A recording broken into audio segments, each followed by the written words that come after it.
नमस्कार मित्रांनो, आनंदी मालिकेच्या आजच्या जबरदस्त भागामध्ये आपल्याला असं पाहायला मिळणार आहे की आता पृथ्वीने शेवटी प्रांजलचं थोबाड फोडले, कारण तो आनंदीबद्दल बरंच काही काही बोलत होता. तर इकडे मात्र दुसऱ्या बाजूला आनंदी निघून गेली आणि त्यानंतर युगंधरला मात्र फार वाईट वाटू लागलेलं आहे. एवढंच नाही तर आता एक महत्त्वाची गोष्ट म्हणजे आनंदीला तिच्या चुकीची जाणीव झाली आणि तिने आरतीला मी सुखरूप आहे, काळजी करू नकोस असं म्हणून सांगितलं आहे. हेच आपल्याला या आजच्या भागात पाहायचं आहे. त्यामुळे हा व्हिडिओ खूप छान आहे, इंटरेस्टिंग होणार आहे. शेवटपर्यंत नक्कीच पहा. तर आता मालिकेच्या सुरुवातीला आपण पाहतो धन्याचा टेम्पो आलेला असल्याकारणाने आनंदी मॅनेजरला सांगायला त्यांच्या केबिनकडे जाते. तेवढ्यातच युगंधरच तो धन्याचा टेम्पो घेऊन आलेला असतो, कारण त्याला ह्या संजीवनी आश्रमाला सगळं काही धान्य जे आहे ते दान करायचं असतं. त्यामुळे तो तिथंपर्यंत येऊन पोहोचतो. मग आता आनंदी पाठमोरी केबिनमध्ये उभी असते. युगंधर आवाज देत असतो, अहो मॅनेजरांची खोली हीच आहे का म्हणून. तेव्हा आनंदीला आवाज येतो. आनंदी म्हणत असते, मालक साहेब इथे कसे. मग आता मालक साहेबांपासून बाजूला जाण्यासाठी आनंदी पुढे जाते. टेबलला तोड लागतो आणि खाली धडपडते. तेवढ्यातच मॅनेजर येतात. मग आता युगंधर म्हणत असतो, त्या ठीक आहेत ना, त्यांना लागलं तर नाही ना. तेव्हा मॅनेजर म्हणत असतात, नाही नाही त्या ठीक आहेत, तुम्ही नका काळजी करू, काय ना ती अंध आहे, तिला दिसत नाही आहे असं इथे मॅनेजर सांगतात. तुम्ही नका काळजी करू. मग आता मॅनेजर आनंदीच्या दोन्ही खांद्याला पकडतात आणि तिथेच बाजूला दरवाजाजवळ उभी करतात आणि म्हणत असतात, आनंदी तू काळजी करू नकोस, मी सगळं काही मॅनेज करते, तू इथेच थांब असं म्हणून त्या तिला तिथेच थांबवतात आणि त्यानंतर युगंधरशी बोलण्यासाठी बाहेर निघून जातात. तेवढ्यातच युगंधरला बापूंचा फोन आलेला असतो. त्यामुळे युगंधर तिथेच बाजूला फोनवर बोलू लागतो. युगंधर म्हणत असतो, नाही बापू, अजून तरी आनंदी सापडली नाही. बापू विचारत असतात, काय करायचं रे तेच समजत नाही. तेव्हा बापू असं बोलल्याबरोबर आता युगंधर म्हणत असतो, बघा ना बापू, काय करायचं, तिला समजत नाही आहे. तिच्या घर सोडून जाण्याने सगळे प्रॉब्लेम थोडी ना सॉल्व्ह होणार आहेत. अशाने आणखीनच प्रॉब्लेम इथे वाढलेले आहेत. तेवढ्यात मॅनेजर आल्यामुळे तो होल्डवर फोन ठेवतो आणि मॅनेजर म्हणत असतात, तुम्ही नका काळजी करू. युगंधर म्हणत असतो, हो धान्य उतरून घ्यायला सांगता का प्लीज. आणि तेव्हा मॅनेजर म्हणत असतात, हो मालक साहेब, तुम्ही नका काळजी करू, मी लवकरात लवकर धान्य उतरून घ्यायला सांगते, आलेच असं म्हणून आता त्या निघून जातात. आणि त्यानंतर युगंधर पुन्हा बापूशी कंटिन्यू बोलत असतो. युगंधर म्हणत असतो, अहो कमीत कमी आपला नाही तर तिच्या बहिणींचा आबांचा तरी त्या पोरीने विचार करायला हवा होता. ती पोरगी कशी वागली समजते ना तुम्हाला. सगळ्यांना किती त्रास दिलाय तिने. एवढंच नाही तर अशा अशा वागण्याचा नेमका अर्थ काय काढायचा असं युगंधर बोलू लागतो. दुसरीकडे आपण पाहतो आज शिल्पा किचनमध्ये स्वयंपाक बनवत असते. त्यामुळे माया आणि बापूंना थोडंसं टेन्शन आलेलं असतं. ही वादळापूर्वीची तर शांतता नाही ना असा दोघेजण विचार करू लागतात. तेव्हा बापू म्हणत असतात, शिल्पाचं काही खरं नाही आहे, कधी कोणत्या वेळेला काय करेल ना हे मात्र आपण सांगू शकत नाही. तेव्हा माई म्हणत असतात, हो तुम्ही ना अगदी बरोबर बोलताय. आपण ना शिल्पाच्या कोणत्याच गोष्टीचा ठाव ठिकाणा आणि अंदाज मुळीच घेऊ शकत नाही. काय करायचं ना ते मात्र अजिबातच समजत नाही. आता तेवढ्यातच इथे माई यांनी बापू शिल्पाला म्हणत असतात, अगं शिल्पा, आज काय विशेष आहे, आज काय तू किचनमध्ये होतीस. तेव्हा ती म्हणत असते, हो कारण माझ्या प्रांजलच्या आवडीचे सर्व पदार्थ मी आज बनवलेत. कारण माझ्या प्रांजलने ना आज कामगिरीच तशी केली आहे. काय केलं आहे काय प्रांजलने, खूप मोठी गोष्ट केली बापू, तुम्हाला नाही माहिती. आणि त्यामुळेच मी प्रांजलच्या आवडीचे हे सगळे काही पदार्थ बनवलेत असं शिल्पा म्हणू लागते. तेवढ्यातच आता इकडे प्रांजल येतो. प्रांजल म्हणत असतो, वा वा अत्तू, आज काय स्पेशल. हो मग माझ्या माझ्या प्रांजलच्या आवडीचे सगळे काही पदार्थ आज मी बनवलेत. आज मी फार खुश आहे, कारण प्रांजलने आज माझ्यासाठी जे काही केले ना ते इतर वेळी कोणीही कोणासाठी करत नाही किंवा केलेलं सुद्धा नाही. त्यामुळे मात्र मला प्रचंड आनंद झाला आहे असं शिल्पा बोलू लागते. तर इकडे आता प्रांजल म्हणत असतो, आत्तू फक्त खाऊ घालून नाही चालणार आहे. तेव्हा लगेचच शिल्पा म्हणत असते, मग काय हवंय, काय गिफ्ट पण हवंय बरं का. मग आता इकडे ती म्हणत असते, चालेल ना, तुला काय गिफ्ट हवंय ना ते सगळं काही तू मला सांग, मी तुला जे गिफ्ट हवं आहे ते गिफ्ट द्यायला तयार आहे असं शिल्पा बोलते. तेव्हा प्रांजल म्हणत असतो, हो आत्तू, मला ना काय झालं आहे, माझा ना खिसा थोडासा रिकामा झाला आहे आणि खिसा थोडासा रिकामा झाल्यानंतर काय करावं लागतं तुला माहिती ना. हो चालेल ना, मी देते, तुला किती हवे ते सांग. मग प्रांजल म्हणत असतो, जास्त काही नको, पण विकेंड सेलिब्रेट करण्यासाठी मस्त एखादा ₹1,00,000 दिलेस तर चालेल. शिल्पा म्हणत असते, ठीक आहे, अजिबात काळजी करू नको, तुला मी एखादा ₹1,00,000 नक्कीच देते. असं म्हटल्याबरोबर माई आणि बापू म्हणत असतात, शिल्पा तू असले हे नाही ते लाड त्याचे पुरवू नकोस. अगं तो अशाने बिघडेल आणि त्याला एवढे पैसे कशाला हवेत, का हवेत, एवढं तरी एकदा त्याला विचार ना. तेव्हा मात्र इकडे शिल्पा म्हणत असते, त्याला काय विचारायचं माई आणि बापू, हे बघा तू काही लहान आहे का आता, आणि त्याला हवे असतील कशाला तरी. नाही, तू अजिबात चुकीचं बोलते शिल्पा. हे बघ, त्याला पैसे जरी दिलेस ना तरीसुद्धा त्याला एकदा विचार की पैसे कशाला हवेत. एक तू आत्या म्हणून त्याच्यावर भरभरून प्रेम करतेस, माया दाखवतेस, ते सगळं काही ठीक आहे, पण अशा पद्धतीने त्याचे लाड करून त्याला अजूनच बिघडवू नको शिल्पा. असं स्पष्टपणे माई आणि बापू दोघेही जण शिल्पाला बोलत असतात. मग शिल्पाला हे सगळं काही सांगितल्यानंतर शिल्पाचा तोरा आणि माज हे अगदीच बघण्यासारखं झालेलं असतं. माई म्हणत असतात, हे बघ शिल्पा, तुम्हाला कितीही जरी वाटत असलं ना तर आनंदीचा आणि ह्या घराचा काहीच फारसा संबंध नाही आहे. तर एक गोष्ट मात्र नीट लक्षात ठेवा, आनंदीशिवाय ह्या घराला घर पण नाही आहे आणि आनंदी पुन्हा परत आल्याशिवाय राहणार नाही, ही गोष्ट मात्र तुम्ही नीट लक्षात ठेवायची, ध्यानात ठेवायची, समजलं. इकडे युगंधरचं बोलणं सुरूच असतं. आनंदी दाराला पाठ देऊनच उभी राहून हे सगळं काही ऐकत असते. कारण युगंधर म्हणत असतो, कारण आनंदीने हे सगळं जे केले ना ते फार जास्त अविचारीपणाने केलं आहे. आनंदीने कसल्याच गोष्टीचा कसलाच विचार केला नाही किंवा तिने कोणाला काही सांगितलं सुद्धा नाही. आणि त्याचबरोबर अशा ह्याने प्रॉब्लेम सॉल्व नाही तर अजूनच प्रॉब्लेम वाढतील, हे मात्र तेवढंच नक्की आहे, असं स्पष्टपणे युगंधर बापूंना सांगत असतो. बापू म्हणत असतात, नाही रे बाळा, तिनं तिच्या परीनं हे सगळं सॉल्व करण्याचा प्रयत्न केला, पण आता ती सुखरूप आहे की नाही हे कळणं फार जास्त गरजेचं आहे, असं आता इकडे बापू म्हणतात. तेव्हा युगंधर म्हणत असतो, मी एक डिटेक्टिव्ह प्रायव्हेट माणूस कामाला लावला आहे, त्याचबरोबर शिर्केंनासुद्धा सांगितलं आहे आनंदीला शोधण्यासाठी. आनंदी नक्कीच सापडेल, तुम्ही अजिबात काळजी करू नका, असं सुद्धा आता इकडे ते दोघेजणं बोलत असतात. दुसरीकडे आपण पाहतो आता आनंदी विचार करू लागलेली असते, मी खरंच इथे चुकीची वागले का, मी थोडासुद्धा विचार करून घराच्या बाहेर पडले नाही आहे का, मी हे सगळं असं करायला नको होतं का. आनंदीच्या मनामध्ये हे सगळे काही विचार आणि ह्या सगळ्या गोष्टी एका झटक्यातच येऊन गेलेल्या असतात. मग आता मात्र युगंधर तिथून निघून जात असतो, कारण युगंधर फक्त धान्याचा टेम्पो घेऊन तिथपर्यंत पोहोचलेला असतो आणि त्यांनी त्याची माणसं आणि त्या सगळ्या गोष्टी बऱ्याच अशा कामाला लावलेल्या असतात. आणि आता हे सगळं काही झाल्यानंतर इथे मात्र आता आनंदीला ह्या सर्व केलेल्या गोष्टीचा अजूनच पश्चातापसुद्धा होऊ लागलेला असतो. एवढंच नाही तर दुसरीकडे आपण पाहतो आता प्रांजल फार आनंदात असतो. त्याला पैसे मिळालेले असतात, त्यामुळे तो म्हणत असतो, बरेच दिवस झालं काही गोष्टी केल्या नाही आहेत, आता तर मला असं वाटतंय की मस्त आपण ही डेट एन्जॉय करावी. मस्त बरेच दिवस झालं बसलो नाही, 2-2 पॅक घेतो आणि त्याने मात्र फारच मजा येणार आहे. अशी मी आता ह्याची म्हणजेच दिलेल्या पैशाची अशा पद्धतीने मी एन्जॉय करतो, असं सुद्धा आता इकडे प्रांजल बोलू लागलेला असतो. तेवढ्यातच आरती आणि सोबतच आर्ची ह्या दोघी जण युगंधरला शोधण्यासाठी इथंपर्यंत आलेल्या असतात. मग युगंधरला शोधण्यासाठी आल्यानंतर आपण पाहतो की आता इथे मात्र त्या त्या दोघींना सुद्धा इथे समोर प्रांजल दिसतो. प्रांजल दिसल्याबरोबर आरती आणि अर्ची ह्या दोघीजणी त्याला विचारतात की प्रांजल, मालक साहेब आहेत का, मालक साहेबांचा फोन जो आहे तो बंद येतोय, ते असले तर सांग ना, आम्ही आलो आहोत म्हणून.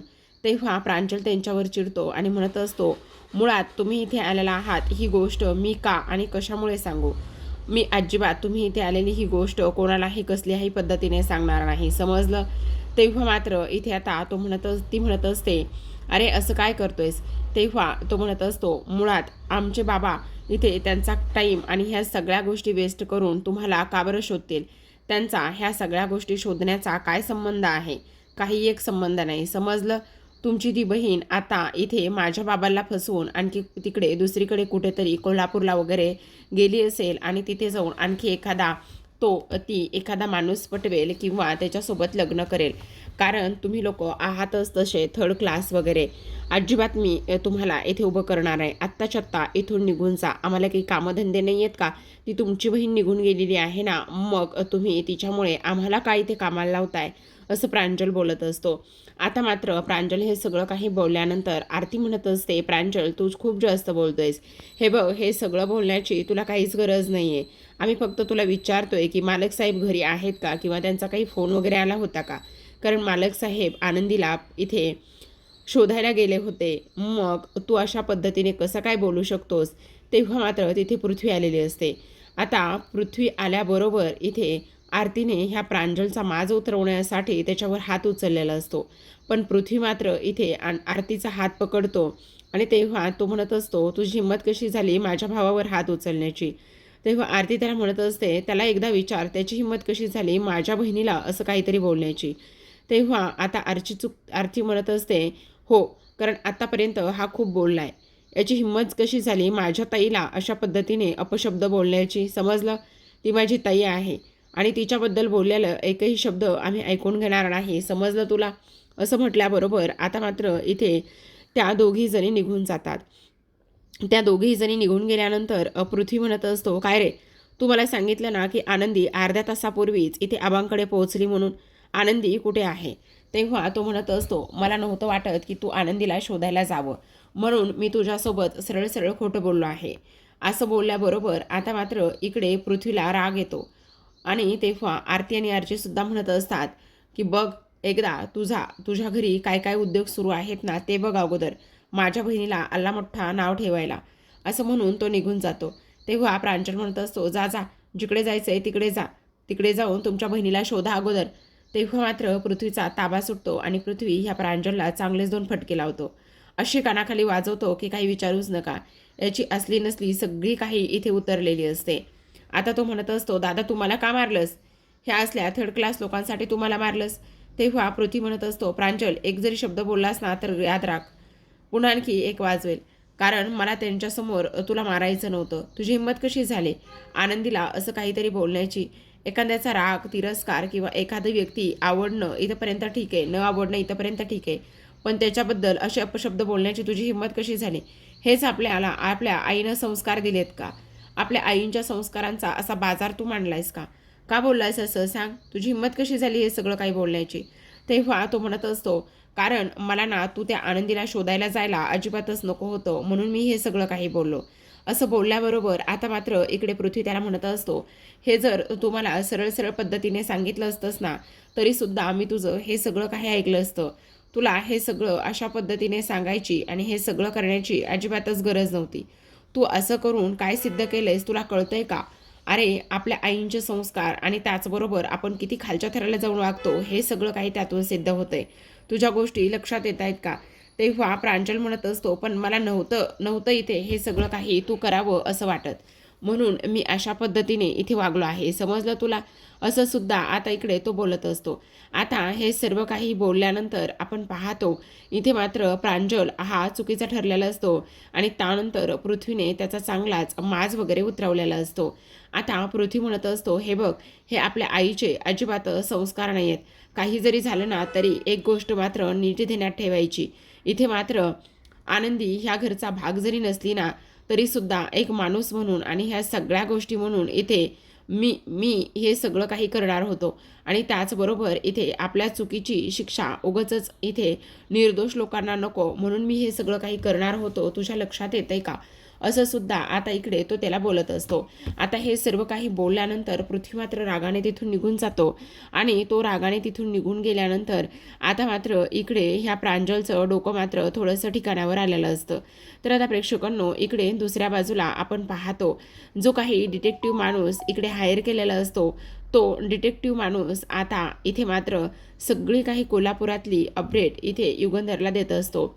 सुरुवातीला तो माणूस म्हणत असतो, मालक साहेब तुम्हाला एक गोष्ट सांगू का? कोल्हापूर काही एवढं सोपं म्हणजे छोटं नाही आहे. आता कोल्हापूरमध्ये शोधणं हे फार जास्त कठीण आहे. पण मालक साहेब तुम्ही अजिबातच काळजी करू नका. मी आणि माझी सर्व माणसं इथे अगदी व्यवस्थित कामाला लागलेलो आहोत. आम्ही लवकरात लवकर इथे आता काही झालं ना तरी लवकरात लवकर आनंदीचा शोध घेण्यासाठी तयार आहोत असं सुद्धा आता इकडे तो बोलत असतो. मग आता हे सर्व काही बोलल्यानंतर तेवढ्यातच तिथे शिल्पा आलेली असते. शिल्पा ह्या माणसाला म्हणत असते, काय मग युगंधरने तुम्हाला किती पैसे दिले आहेत इथे आनंदीला शोधण्यासाठी? मग तो माणूस म्हणत असतो, हे बघा तुमच्या ह्या कामामध्ये लुडबुड करण्याची काही गरज नाही आहे. आणि तेव्हा ती म्हणत असते, त्याच्या दुप्पट मी पैसे तुम्हाला देईल, पण आनंदीचा पत्ता सगळ्यात अगोदर तुम्ही मला द्यायचा, समजलं? तो माणूस म्हणत असतो, नाही, मालक साहेबांना अशा पद्धतीने मी फसवू शकत नाही. मी ह्या सगळ्या गोष्टी मुळीच करणार नाही, असं इकडे आता तो बोलू लागतो. तेव्हा पुन्हा शिल्पा त्याच्यासमोर डबल पैसे ठेवते आणि म्हणत असते, आतासुद्धा करणार नाही आहेस का? मग तेवढ्यातच त्या माणसाची नियत बिघडते आणि म्हणत असतो, ठीक आहे, तुम्ही म्हणाल तसं. आनंदी जेव्हा कुठे आहे तेव्हा मला समजलं की आम्ही ताबडतोब पहिला फोन हा तुम्हालाच करू, असं त्या माणसाने सांगितलेलं असतं. मग त्या माणसाने हे सगळं काही सांगितल्याबरोबर आता मात्र इथे ह्या शिल्पाला शलाकाला प्रचंड आनंद झालेला असतो. ती म्हणत असते, काही झालं ना तरी एक गोष्ट ध्यानात ठेवायची, हे पैसे घ्यायचे पण इकडची खबर तिकडे जाऊ द्यायची नाही, ह्या कानाला कळू द्यायचं नाही. आनंदी कुठे आहे, फक्त ही गोष्ट सगळ्यात अगोदर आमच्यापर्यंत पोहोचली पाहिजे, आलं ध्यानात? असं म्हणून आता तो माणूस तिथे पैसे घेऊन निघून जात असतो आणि शलाकाला म्हणत असतो, तुम्ही काळजीच करू नका, सगळं अगदी तुमच्या मनाप्रमाणेच होईल आणि तुम्हाला जशा पद्धतीने हवंय तशाच पद्धतीने मी सगळ्या काही अपडेट्स तुम्हाला देईल, असं इकडे तो बोलत असतो. इथे आता तो निघून गेल्यानंतर आपण पाहतो की लगेचच दुसऱ्या बाजूला मात्र इथे आनंदी आता खोलीमध्ये आलेले असते. आनंदी जेव्हा खोलीमध्ये येते तेव्हा ती आता विचार करत असते, खरंच माझं इथे चुकलं आहे का? म्हणजे मी जो काही इथे घाईघाईमध्ये निर्णय घेतला आहे तो खरंच चुकला आहे का? मी अशा पद्धतीने घाईघाईमध्ये निर्णय घ्यायला नको होता, असं सुद्धा आता इकडे ती बोलत असते. मग आता हे सगळं काही बोलल्यानंतर मी माझ्या एकदा तरी बहिणींचा विचार करायला हवा होता, असं सुद्धा आता इकडे ती विचार करत असते. मी एकदा तरी आबांचा, आरतीचा, त्याचबरोबर आर्चीचा, ह्या सगळ्यांचा विचार करायला हवा होता. मी ह्या सगळ्या गोष्टींचा विचार का बरं केला नाही, असं सुद्धा आता इकडे ती बोलत असते. नाही नाही, मी आता काही जरी झालं तरी सुद्धा एकदा फोन करून ह्या सर्व गोष्टी इथे एकदा आर्चीला सांगू का? आबांना तर फार जास्त टेन्शन आलेलं असेल आणि आबासुद्धा माझी काळजी करत असतील. मग लगेचच आनंदी मॅनेजरच्या केबिनमध्ये जाते आणि तिथे जाऊन म्हणत असते, मला तुमची एक मदत हवी. तेव्हा त्या म्हणत असतात, काय आणि कसली मदत हवी आहे, बोल आनंदी. तेव्हा आनंदी म्हणत असते, मला ना एक फोन करायचा आहे, मला प्लीज, मी एक नंबर सांगते, तुम्ही तो नंबर मला लावून द्याल का? असं म्हटल्याबरोबर आता लगेचच त्या म्हणत असतात, हो सांग ना, जो कोणी नंबर लावायचा आहे ना तो सांग, मी तुला लावून देते. असं म्हटल्याबरोबर आता लगेचच आरतीचा फोन ही लावत असते आणि आरतीचा फोन लावल्याबरोबर इथे रिंग जाते आणि तेव्हा त्या म्हणत असतात, हे बघ फोन वाजतोय, घे. असं म्हणून आता लगेचच इकडे आनंदी तो फोन घेते. मग आनंदी फोन घेतल्यानंतर ती म्हणत असते, हॅलो आरतीताई. आरतीताईला तर अगोदर वाटत असतो अननोन नंबरवरून फोन आलाय, मग कोणाचा असेल, पण ती उचलून म्हणत असते, हॅलो. मग आनंदीचा आवाज ऐकल्याबरोबर तिच्या मात्र जीवात जीव येतो. ती म्हणत असते, अगं अगं आनंदी, कुठे आहेस तू? अशी कशी आम्हाला सोडून गेली आहेस गं? आम्हाला सोडून जाताना तुला काहीच वाटलं नाही आहे का? तू कुठल्या शहरात आहेस, कुठल्या गावात आहेस, सांग ना. हे बघ आत्ताच्या आत्ता सांग, मी तुला आत्ताच्या आत्ता घ्यायला येते आनंदी, का असं वागली आहेस तू? आनंदी म्हणत असते, आरतीताई तू काळजी करू नकोस, मी अगदी ठीक आहे, काळजी करायची काहीच गरज नाही आहे, सगळं काही ठीक आहे, असं आनंदी स्पष्टपणे सांगते. पण आता मात्र हे बघ, तू काळजी करू नकोस, इथे तू आबांना सुद्धा सांग की मी सुखरूप आहे आणि काळजी वगैरे करण्याची काही गरज नाही, हे सुद्धा तू आबांना सांग, असं सुद्धा आता इकडे ती बोलत असते. मग हे सगळं काही बोलल्यानंतर आता मात्र इथे आरतीला अजूनच टेन्शन आलेलं असतं. आता इकडे आरती तिला विचारत असते, आनंदी प्लीज फोन ठेवू नकोस ना, सांग ना तू कुठे आहेस, सांग ना तू कुठे आहेस. पण आनंदी म्हणत असते, मी सुखरूप आहे, माझी काळजी तुम्ही अजिबातच करू नका. असं म्हणून पटकन इथे आनंदी फोन कट करते. पण इकडे मात्र आरती हॅलो हॅलो हॅलो आनंदी, हॅलो आनंदी करून बोलण्याचा प्रयत्न करत असते. पण तोपर्यंत मात्र तिने आता फोन कट केलेला असतो. आता तिने फोन कट केल्यानंतर साईडला तो फोन ठेवून देते, कारण जर पुन्हा आरतीने इथे फोन केला तर मग तिला माझा पत्ता नक्कीच समजेल किंवा ती मालक साहेबांना सुद्धा हा जो काही पत्ता आहे, ह्या ज्या काही गोष्टी आहेत ती देऊ शकते. त्यामुळे मात्र इथे लगेचच तिने फोन बंद करूनच ठेवलेला असतो. आता आरती पुन्हा पुन्हा फोन लावण्याचा प्रयत्न करत असते, पण फोन मात्र काही केल्या लागत नसतो. त्यामुळे आरतीला अजूनच टेन्शन आलेलं असतं. एकतर आनंदीने ती कुठेतरी आहे ही गोष्ट सांगितली आणि त्यानंतर मात्र इथे ॲड्रेस न सांगताच तिने फोन ठेवून दिला. आता काय करायचं असा विचार इकडे आता ती करू लागलेली असते. दुसरीकडे युगंधर दिवसभराचा थकवा घालवण्यासाठी त्याच्या खोलीमध्ये असतो आणि त्यानंतर आता आनंदीसुद्धा इकडे तिच्या खोलीमध्ये आलेली असते. जेव्हा आनंदी खोलीमध्ये येते तेव्हा तिला युगंधरची फार आठवण येत असते. त्याचबरोबर इथे घरच्यांची आठवण येत असते. एवढंच नाही तर इथे मात्र तिला काही झालं तरी हे लोक कसे असतील, आनंदात तर असतील ना, पण इथे माझ्यामुळे त्यांना सर्वांना त्रास होत होता, ही गोष्ट आता इकडे ती बोलू लागलेली असते. दुसरीकडे आता युगंधर विचार करत असतो, आनंदी का वागलीस तू अशी? असं वागायला नको होतंस. तू कुठे असशील, काय असशील, ह्या सगळ्या गोष्टी मला इथे समजायला हव्या होत्या आनंदी. तू फार चुकीचं केलंयस. अगं तुझ्या अशा घर सोडून निघून जाण्यामुळे प्रश्न मिटला नाही तर प्रश्न अजूनच वाढला आहे. आनंदी इकडे आता म्हणत असते, मालक साहेब मला माफ करा. मला कळतंय. खरं तर इकडे तुम्हालासुद्धा त्रास होत असेल. तुम्हालासुद्धा असं वाटत असेल की मी कुठे आहे, काय आहे. पण तुम्ही काळजी करू नका. मी अगदी सुखरूप आहे. फक्त माझ्या आरती आणि आर्चीला त्याचबरोबर आबांना ह्या सगळ्या गोष्टी समजायला हव्या होत्या. त्या सगळ्या गोष्टी आता मी सांगितल्यात. त्यामुळे त्यांनासुद्धा आता काळजी आणि ह्या सर्व गोष्टी करण्याची काही गरज नाही, असं आनंदी मनामध्ये बोलत असते. आता युगंधरला आनंदीबरोबर घालवलेले ते क्षण आठवतात. कशा पद्धतीने त्याने तिला गंध लावून दिला होता आणि त्यानंतर मात्र तिने कशा पद्धतीने अवॉर्ड फंक्शनमध्ये इथे त्याची इज्जत राखली होती. त्याचबरोबर मीडियासमोर ताड उत्तरं दिली होती आणि त्याचं मन जिंकलं होतं. एवढंच नाही तर भर पावसामध्ये दोघांनी एकत्र खाल्ल्याला तो बुट्टा, तोसुद्धा क्षण आता इकडे आनंदी आणि युगंधर ह्या दोघांनासुद्धा आठवू लागलेला असतो. त्यानंतर आता युगंधर हा आनंदीच्या आठवणीमध्ये व्याकुळ होऊ लागलेला असतो. इकडे मात्र आनंदी आता मनोमन प्रार्थना करत असते, हे परमेश्वरा, माझ्या घरच्यांना सर्वांना सुखी ठेव. त्याचबरोबर इथे मालक साहेबांनासुद्धा सुखी ठेव. काही जरी झालं ना तरी माझ्यामुळे मात्र कोणालाही त्रास होता कामा नये.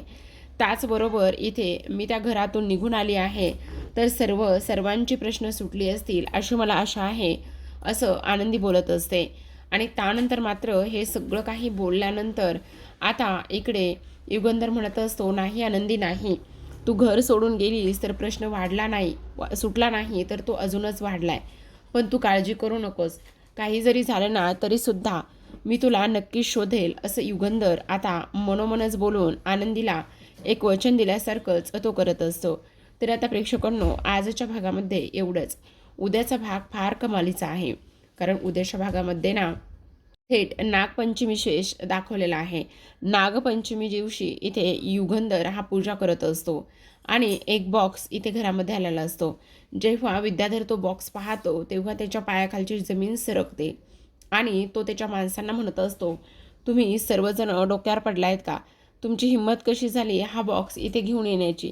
कारण त्या बॉक्समध्ये तर इथे आनंदी आहे आणि आनंदीला तुम्ही आत्ता इथे ह्या बॉक्समधून घरी आणलं आहे. आता मात्र इकडे त्या बॉक्सवर एक साप असतो आणि साप पाहिल्याबरोबर सर्वजण घाबरतात.